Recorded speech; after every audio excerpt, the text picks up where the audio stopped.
The way an avoidant behaves after an avoidant discard is very telling as to how invested they were in that relationship. When the vulnerability switch has been hit in an avoidant and they're not prepared for it, they will not only end a relationship, everything about their life will start to unravel. So, after a relationship, when an avoidant does a discard and they have been hit really hard because they were very invested, either A, they are immediately back on the dating apps. They are probably in another relationship. They are acting as if it never happened because the deeper the feelings, the deeper the detachment. Now, on the other hand, some avoidants do not move on right away.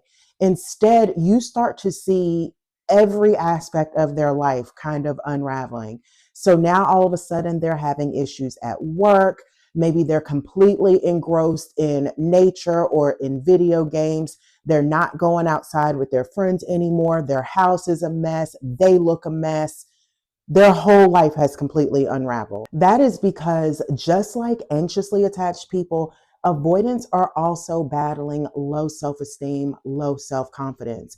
The only issue is that their battle with low confidence plays out very different. So for an anxious person, whenever they start to feel insecure, they naturally will try to gravitate to get the reassurance from whomever.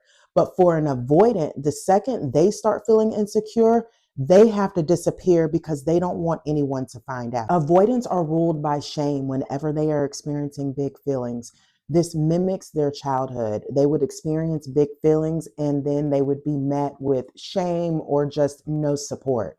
Well, that shame continues to exist even when they become adults.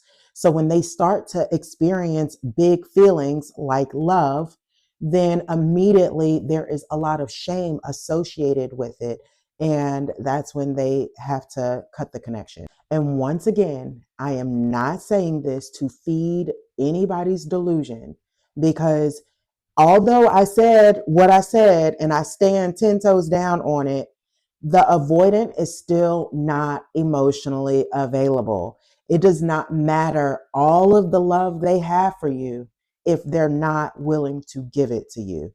I only say what I say because the endings of these relationships can have you feeling like, was it all a dream? Did it really happen?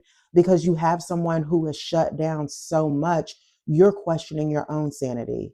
I make these videos because you're not crazy. It really happened. You're just dealing with someone who could not handle it.